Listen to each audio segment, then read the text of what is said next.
paham. Itu tadi, kalau yang memang dia penghuni sana ya kita suruh bayar. Bayar sewa itu mobil, ya kan? Soal 16 tol itu katanya 2 sudah. Bukan 2 sudah. Yang paling relevan gitu, bagaimana? Makanya sekarang pertanyaan kita sederhana. Pertanyaan kita sederhana. Kali baru akan dikembangkan jadi New Tanjung Priok. Sekarang orang mau pilih lewat Tanjung Priok, ada 2 Tanjung Priok, satu lama, satu baru. Kalau kamu yang menantang jalan tol, ajarin saya mau masukin keluarin barang dari Tanjung Priok ke Sumatera, ke Banten, ke Jawa Barat, ke Jawa Tengah. Lewat mana, Bu? Kasih tahu saya. Kalau kamu bilang lewat jalan biasa, ini aja udah macet. Jadi kalau itu macet, berapa nilai produk kita? Berapa kerugian pengusaha? Daya saing kita berapa? Justru jalan tol itu nggak semena-mena ditolak. Yang ditolak itu kalau tiap 1 kilometer, tiap 5,5 kilometer berhenti keluar ke mall, ke perumahan itu namanya bukan jalan tol, itu kurang ajar namanya. Tapi kalau untuk logistik langsung ke Tanjung Priok, dari Semarang, Sunter, Tanjung Priok, lalu Tanjung Priok, makanya kita bilang kalau cuma sampai Sunter kita tidak mau, masih sampai Tanjung Priok. Ke Tanjung Priok langsung Sunter, langsung Pulau Gebang, itu mau. Terus yang kedua untuk bus, ya Transjakarta boleh tembak langsung, kan banyak pegawai, satu pelabuhan bisa 2.000-3.000 pegawai. Dia mau naik apa ke sana? Kamu mau bikin pelabuhan baru 3.000 lagi, suruh naik mobil, naik motor lagi, macet lagi. Nah, kita sediakan bus Transjakarta, di tol itu ada Transjakarta. Lalu nggak boleh untuk umum. Kalau press manager, masa tidak boleh? Nah, itu bisa kita pakai ERP. Semua yang dari luar kota masuk ke Jakarta ada 3 juta kendaraan. Kalau 1 juta kendaraannya masuk, kita sediakan bus, suruh dia naik bus. Ini kenyamanan. Ada yang punya bos, saya nggak mau, saya mau naik bus, saya mau mobil pribadi sama sopir, silakan Anda lewat. Tapi kita gunakan ERP misalnya, sekali lewat, terus 50.000 atau 100.000. Kalau 1 juta mobil lewat dari luar kota masuk Jakarta, kena 50.000, DKI ngantongin 50 miliar tiap hari, masa nggak boleh? Tiap hari ya? Tiap hari loh. Kalau saya kena 100.000, 100 miliar tiap hari, kenapa nggak boleh? Memang kamu targetnya itu. Boleh. Untuk Pak untuk memasuki jalan ini masalah BRT sampai permajaan pajak mini gitu. Yang mana? Masalah BRT kan untuk ada penambahan. Iya, kita tambah terus. Kita harapkan dari yang berat sedang bisa sampai 1.000. Dan kami kan mau beli lagi 450. Baru Transjakarta aja nanti Pak. Enggak, dari Kopaja kan mau nambah sampai 100 ini Kopaja. Kita mau sampai 1.000 di kerja metro mini Kopaja. Pak David Tobing yang menggugat Pemprov terkait tarif parkir Pak yang naik itu gimana Pak? Nah, dia mau gugat ya gugat aja ya. Ya apa ya Pak ya? Kalau kita kalah ya kita batalin. Pak, ini Pak, masalah lelang lurah dan camat itu Pak? Hah? Udah. Lurah camatnya mana aja Pak? Udah ngantongin belum Pak? Semua. Oh semuanya? Kan dinilai dulu mana yang dulu. Yang udah dimulai di mana? Laporan inspektorat sampai sejauh ini belum ada. Yang mana? Yang soal keterlibatan oknum di dalam itu kan Bapak masih batasan Oknum mana? yang soal rusun itu, rusun Marunda.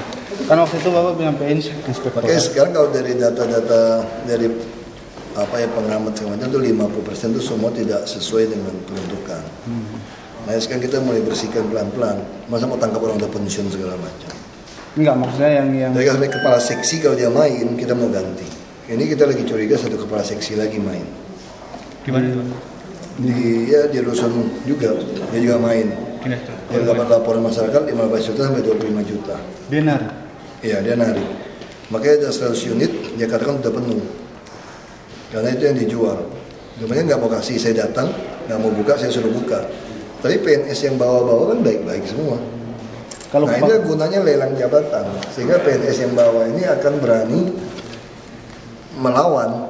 Karena dia tahu atasnya lurus kan. Kalau atas lurus, bawah kan tidak berani tidak lurus. Apalagi semua orang bisa SMS saya. Dia bisa laporkan, kepala saya kayak begini nih Pak, apa segala macam gitu. Tinggal kita mau atau tidak. kalau setingkat kasih ke atasnya nggak ada kasih. Ya kita cek terus lah. Nah, kemarin tingkat kasih atas OPT yang kena. Kalau sampai ke dinas perumahan. Sekarang UPT yang baru kan masih mau dibodoh-bodohin dari yang ini juga kan. Nah itu cari lagi nih, dibersihkan bertahap. Berarti ini kasih Ini DPRD itu minta draft revisi Perda RDT itu Itu supaya segera di. Tapi Ya, kadis kita perlu bisa- kadis nggak tata bisa ruangnya. cepat. Kenapa kita baru masuk? Kalau kita sembarangan, nanti banyak orang dirugikan. Udah jadi perda susah diubah. Lebih baik telat sedikit, tetapi ini lebih matang. Tapi memang ada rencana untuk direvisi. Kita revisi terus nih, bahas terus sama Pak Jajat semuanya udah bahas terus. Ya. Tentang usul apa bukan untuk peruntukannya Pak. Aku ada rapat lagi di dalam nih. Lalu sambil makan pun rapat nih.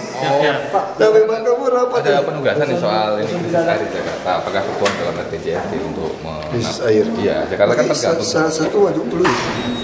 Oh gitu. Nah, satu waduk Pluit itu dia sumber air. Terus kita udah mulai tes nanti Ciliwung dengan Korsel kan. Yang Ciliwung yang 380 meter itu udah di Istiqlal. Jadi kalau sistem itu jalan, berarti nanti semua sungai kita setelah ditreatment bisa kita pakai. Nah, Jadi itu. Jakarta itu harusnya itu tidak mungkin kekurangan bahan baku air. 13 sungai.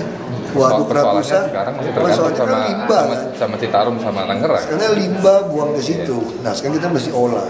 Nanti kita punya IPAL kan, pengolahan air limbah kan cuma 2% menutup wilayah DKI. Iya. Nah, itu harus dinaikkan, Solo aja 28% nggak salah. Nah, kalau dinaikkan nggak ada lagi orang rumah tangga buang limbah, buang industri, semua harus diolah. Itu yang kita mau lakukan. Waduk Pluit salah satu. Itu bisa nyimpan 8 juta kubik air. Di Pluit. Nah, kalau kita potong dua sekitarnya 7 jutaan. Ya, itu kan luar biasa, semua sungai ke situ. Tapi syaratnya setelah dinormalisasi warga di situ. Iya, harus itu. Untuk pengawasan warga yang untuk biar nggak membuang limbah ke Itu yang sungai, penting, Pak. itu kan Makanya sampai kawasan-kawasan kumuh harus diubah. Kita udah panggil RT. Makanya nanti salah satu itu memperkerjakan orang terdekat di sana dengan Ya. bentuk kinerja. Kalau saya yang kerja di situ, tetangga saya buang, saya lama-lama saya negur, tolong dong jangan buang dong, saya kan capek nih. Karena saya dinilai dari itu kan. Kalau dulu kan tidak. Sampah bukan di kinerja sungai, tapi berapa kubik sampah yang dibuang. Itu sampah datang lagi, bukan salah saya, itu sampah baru datang katanya. Nah, kita mau ubah sistem itu. Kenapa nggak menganggap sampah sebagai barang bernilai itu, Pak? Diolah juga. Jadi dibeli oleh Sama. Pemprov sendiri. Enggak, gini, makanya kita mesti bikin bank sampah itu tadi juga. Sehingga orang bisa merasa dapat uang kan. Iya, iya. Nah, sekarang kita ngajarin orang pemilahan. Buang sampahnya belum jelas, terus yang kita punya unit kendaraan ada perumahan yang udah ngerti buang sampah di pilah-pilah. Begitu datang mobil sampah, dicampurin lagi. Iya, itu persoalannya. Nah, karena mobil kita juga belum cukup, belum ada sistem mobil untuk ambil apa. Ini Pak Unu lagi tata. Oke. Ya, makasih ya. Terima kasih. Ya. Kita waktu